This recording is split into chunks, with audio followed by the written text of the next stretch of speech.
안녕하세요. 오늘은 하늘로부터의 구조라는 자료의 핵심 메시지를 쉽고 명쾌하게 파헤쳐 볼 겁니다. 이 자료는 아주 강렬한 비유로 시작하는데요. 바로 한번 들어가 보시죠. 자, 한번 상상해 보세요. 여러분이 지금 망망대해 한가운데에 떠 있고 주변으로는 상어떼가 몰려들고 있다면 기분이 어떨까요? 정말 아찔하죠? 이 자료는 바로 이처럼 아주 절박하고 긴급한 상황을 우리 앞에 던져주면서 이야기를 시작합니다. 이 느낌, 이 긴장감이 전체 내용의 핵심적인 출발점이라고 할 수 있어요. 그런데 이게 그냥 상상 속의 이야기가 아닙니다. 이 아찔한 비유가 곧바로 우리의 영적인 상태를 설명하는 데 쓰이거든요. 자료에 따르면 우리 모두가 눈에 보이지는 않지만 영적으로는 방금 그 바다 한가운데 있는 것처럼 아주 절박한 상황에 처해 있고 그래서 긴급한 구조가 필요하다는 거죠. 아니 도대체 우리가 처한 절박한 상황이라는 게 구체적으로 뭘까요? 첫 번째 파트에서 바로 그 문제의 본질을 한번 자세히 들여다보겠습니다. 자료가 지적하는 문제의 핵심, 그건 바로 죄입니다. 근데 여기서 말하는 죄는요, 우리가 보통 생각하는 나쁜 짓 같은 도덕적인 개념을 좀 넘어서요, 하나님의 영광에 이르지 못하는 상태 그 자체를 의미하는데 이게 특정 사람들만의 문제가 아니라 모든 인간의 보편적인 상태라고 설명합니다. 그리고 그 주장을 뒷받침하는 근거로 바로 이 성경 구절을 제시합니다. 여기서 중요한 건 모든 사람이라는 표현이죠. 그 누구도 예외가 없다는 점을 아주 분명하게 못 받고 있는 거예요. 그럼 자연스럽게 이런 질문이 생기죠. 그래, 알겠다. 그럼 이 상태로 계속 있으면? 그래서 그 결과가 뭔데? 어떤 심각한 일이 벌어지는 걸까요? 자료가 말하는 그 결과는 정말 단호합니다. 딱 한 단어예요. 바로 사망. 그러니까 죽음이라는 거죠.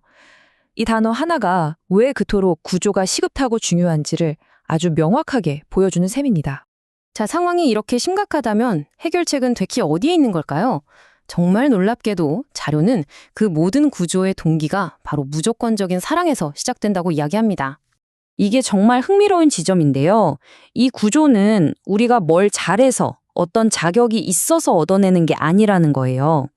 이 자료는 우리가 어떤 노력을 하기도 전에 이미 존재하고 있었던 어떤 조건도 없는 사랑, 바로 그 사랑이 모든 것의 동기라고 강조합니다.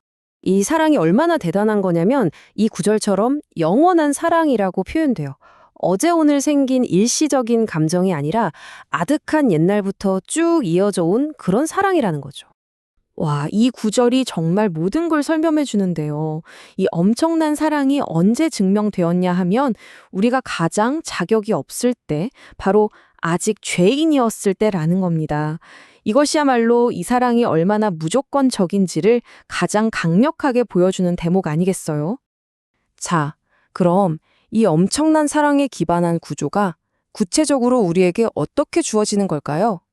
세 번째 파트, 구원의 선물에서 그 방법을 한번 알아보겠습니다. 이 구절은 전체 메시지의 핵심 중의 핵심이라고 할 수 있습니다. 구원은요, 우리가 열심히 노력해서 얻어내는 대가가 아니라는 거예요. 뭐라고 하죠? 너희에게서 난 것이 아니라 하나님의 선물이라고 명확하게 선언하고 있죠. 그럼 이 선물을 받는 방법은 복잡할까요? 전혀요. 자료에서는 아주 간단한 두 단계로 요약합니다. 첫 번째는 내게 구조가 필요하다는 걸 인정하는 것. 그리고 두 번째는 제시된 해결책을 믿는 겁니다. 자, 첫 번째 단계인 인정하기부터 볼까요? 구체적으로 세 가지를 인정해야 합니다. 첫째, 나는 죄인입니다.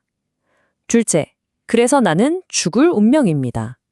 그리고 마지막으로 내 힘으로는 이 상황에서 절대 빠져나올 수 없습니다. 이 사실을 솔직하게 인정하는 거죠. 그렇게 자신의 한계를 인정했다면 두 번째 단계는 믿는 것입니다. 구체적으로는 예수 그리스도가 바로 나를 위해 죽으셨다는 사실, 그리고 그로 인해 내 죄가 용서받는다는 사실, 그리고 마침내 그분이 나를 구원하신다는 그 사실을 마음으로 받아들이고 믿는 겁니다. 자, 이렇게 구조를 받고 나면 그걸로 끝일까요? 아니요, 진짜 이야기는 이제부터 시작입니다. 네 번째 파트에서는 이 구조 이후에 일어나는 개인의 놀라운 변화, 즉 완전히 새로운 존재가 되는 개념에 초점을 맞춥니다. 이 구절이 그 변화의 핵심 약속을 보여주는데요. 새로운 피조물이 된다는 것. 이건 그냥 행동이 조금 바뀌는 수준이 아니에요. 존재 자체가, 정체성이 완전히 새롭게 거듭난다는 뜻입니다. 이 표를 보면 그 변화가 한눈에 들어오죠. 이전의 옛 자아와 구조받은 후에 새로운 피조물을 비교해보면요. 돌처럼 굳어있던 마음이 살처럼 부드러운 새 마음으로 바뀌고 늘 우리를 짓누르던 죄책감에서 벗어나 진짜 자유를 누리게 되고요. 죄의 본성 자체가 새로운 영적 존재로 완전히 탈바꿈하는 말 그대로 다시 태어나는 경험인 거죠. 그럼 이렇게 완전히 새로운 존재가 된 삶은 구체적으로 어떤 모습일까요?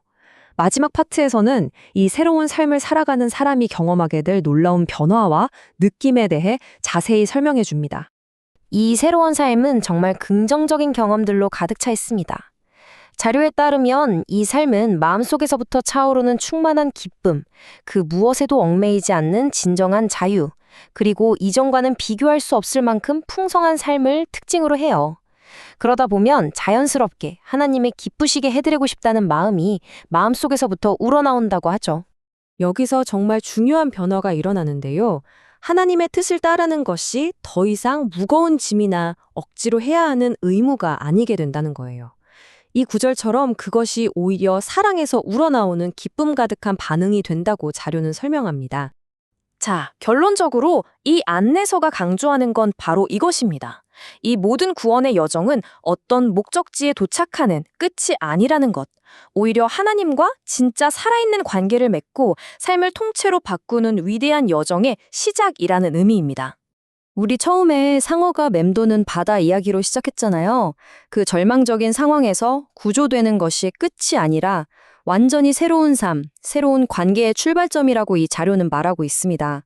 오늘 우리가 함께 살펴본 이 삶을 바꾸는 구조라는 개념이 여러분 각자에게는 어떤 의미로 다가오는지 한 번쯤 깊이 생각해 보시는 것도 정말 좋을 것 같습니다.